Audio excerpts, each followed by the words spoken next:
तो चलिए दोस्तों स्टार्ट करते हैं आज के वीडियो को मार्केट के हाल के साथ। तो देख सकते हैं निफ्टी 50 ने आज 18,600 पर हल्की सी ग्रीन में क्लोजिंग दी है, ऑलमोस्ट फ्लैट।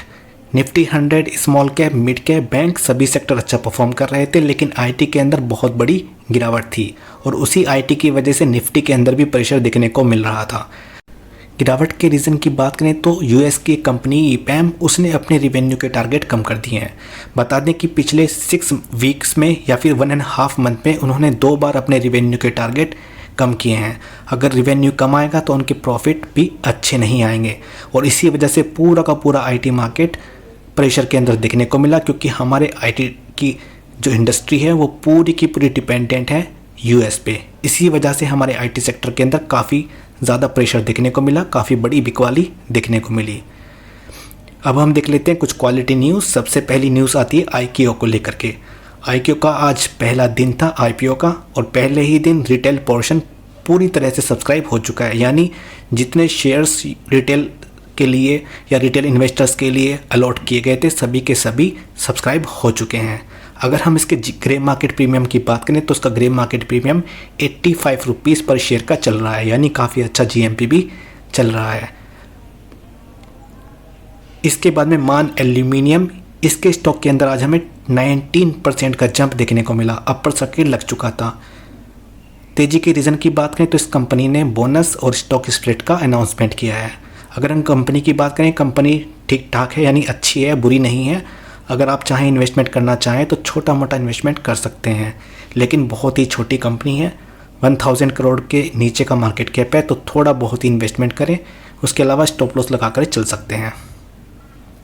इसके बाद में एमटार टेक को लेकर के न्यूज़ आती है कि प्लूटस वेल्थ ने इस स्टॉक के अंदर 247 करोड़ के शेयर्स खरीदे हैं, जो कि अच्छी न्यूज़ हो जाती है एमटार टेक के शेयर होल्डर्स के लिए, क्योंकि इससे कंपनी के अंदर शेयर होल्डिंग मजबूत होते हुए दिखने को मिल रही है, क्योंकि बड़ी पार्टी इसके अंदर अपना विश्वास जता रही है।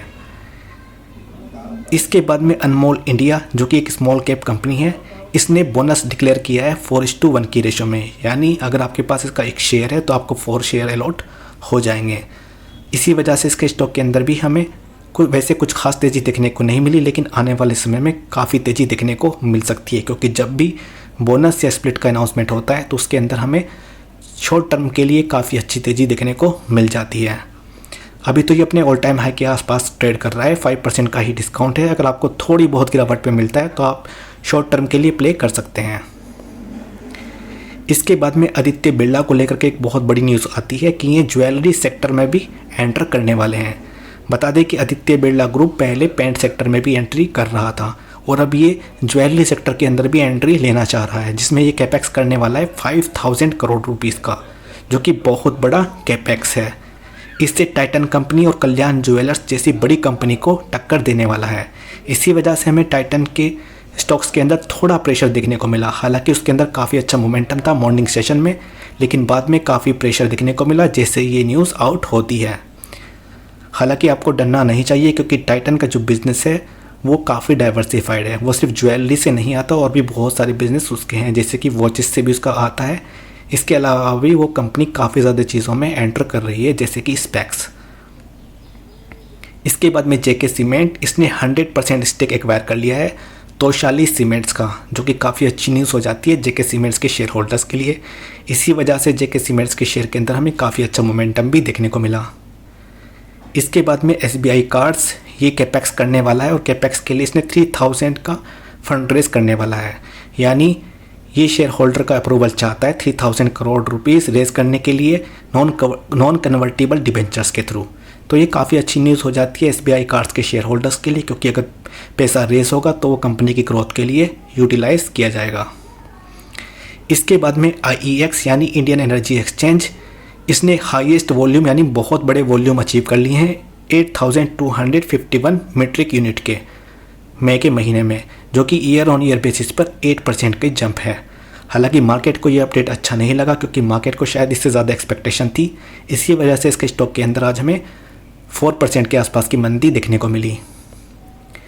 इसके बाद में एनएससी की जो फ्यूचर की एक्सपायरी है, यानी फ्यूचर एंड ऑप्शंस की एक्सपायरी है, वो थर्सडे को हुआ करती थी, अब उसको फ्राइडे में कर दिया गया है। यानी जो वॉलेटिलिटी हमें मार्केट के अंदर थर्सडे को देखने को मिलती थी, अब वो फ्राइडे को देखने को मिला करेगी, क्योंकि अब फ्यूचर्स और ऑप्शंस की एक्सपायरी फ्राइडे को होगी, ना कि थर्सडे को। तो आप कॉशियस रहें, अब फ्राइडे के दिन थोड़ी वॉलेटिलिटी मार्केट के अंदर ज़्यादा होगी, ना कि थर्सडे को। इसके बाद में बजाज फिनसर्व, जिसके बारे में आपको पहले ही पता था कि म्यूचुअल फंड के बिज़नेस में उतरेगा, तो इसने अपना बजाज फिनसर्व म्यूचुअल फंड के नाम से म्यूचुअल फंड का बिज़नेस स्टार्ट कर दिया है, जो कि अच्छी न्यूज़ हो जाती है बजाज फिनसर्व के शेयर होल्डर्स के लिए, या फिर उन शेयर होल्डर्स के लिए जो कि CDSL जैसी कंपनी के अंदर इन्वेस्टेड हैं, या फिर कैम्स के अंदर इन्वेस्टेड हैं, अगर सही बात बोले तो। क्योंकि अगर म्यूचुअल फंड के थ्रू ट्रांजैक्शन होंगे तो उसका सीधा सा फ़ायदा कैम्स को हो जाएगा। तो ये काफ़ी अच्छी न्यूज़ हो जाती है बजाज फिनसर्व और कैम्स के शेयर होल्डर्स के लिए। इसके बाद में सोनाटा सॉफ्टवेयर, इसने पार्टनरशिप की है सैप कॉमर्स के साथ में, जिसमें ये डिजिटल इनोवेशन के ऊपर फोकस करने वाला है। तो ये काफ़ी अच्छी न्यूज़ हो जाती है सोनाटा सॉफ्टवेयर के शेयर होल्डर्स के लिए, क्योंकि कंपनी अपने आप को ग्रो करने के लिए न्यू पार्टनरशिप कर रही है और अपने अंदर वैल्यू ऐड कर रही है। इसके बाद में ला ओपाला, इसके शेयर के अंदर हमें काफ़ी अच्छा मोमेंटम देखने को मिला। उसका सीधा सा रीज़न है Nippon India mutual fund. Nippon India mutual fund ने इसके अंदर हिस्सेदारी खरीदी है। क्या आपको इस स्टॉक के अंदर इन्वेस्टमेंट करना चाहिए? तो ये कंपनी बहुत ही ज़्यादा स्लो है, इसके प्रॉफिट की ग्रोथ कुछ खास देखने को नहीं मिलती है, इसीलिए अवॉइड करें। इसके बाद में इंडिया मार्ट को लेकर के एक अपडेट आती है कि इनका जो यूनिक बायर की इंक्वायरी का डेटा है, यानी यूनिक बायर जो इंक्वायरी के लिए इसके पोर्टल पर आते हैं, उनके अंदर डिक्लाइन देखने को मिल रही है। यानी जो भी पुराने कस्टमर हैं वही इंक्वायरी कर रहे हैं, कोई नया बायर सही तरीके से इसके पास नंबर नहीं आ रहे हैं, यानी ज़्यादा ये ऐड नहीं कर पा रहा है यूनिक बायर को अपने प्लेटफॉर्म पर, जो कि काफ़ी कंसर्निंग न्यूज़ हो जाती है इंडिया मार्ट के शेयर होल्डर्स के लिए। क्योंकि अगर यूनिक बायर नहीं आएंगे, यूनिक बायर इंक्वायरी नहीं होंगी, तो कंपनी के रेवेन्यू में कुछ खास जंप देखने को नहीं मिलेगा। इसके बाद में एक रिपोर्ट आती है कि इंडिया का इंटरनेट इकोनॉमी 1 ट्रिलियन तक पहुंच सकता है 2030 में, जो कि काफ़ी अच्छी न्यूज़ हो जाती है इंटरनेट बेस्ड कंपनी के लिए, जैसे कि आपकी डिक्सॉन, जो कि इंटरनेट डिवाइस बनाती है, जैसे कि माफ़ कीजिएगा फ़ोन और लैपटॉप। इसके अलावा जो इंटरनेट के थ्रू एडवर्टीज़मेंट करती है, जैसे कि एप्पल इंडिया, ऐसी कंपनी के लिए भी अच्छी न्यूज़ हो जाती है। तो अगर इंडिया की इंटरनेट इकोनॉमी बढ़ेगी तो डिजिटल बेस्ड कंपनी में काफ़ी अच्छी तेज़ी देखने को मिल जाएगी। तो ये काफ़ी अच्छी न्यूज़ है अगर आप स्टॉक मार्केट में इंटरनेट बेस्ड कंपनी में इन्वेस्टेड हैं। तो दोस्तों इस वीडियो में इतना ही। वीडियो पसंद आया है तो लाइक कर दीजिएगा, चैनल को सब्सक्राइब कर दीजिएगा। अभी के लिए बाय बाय।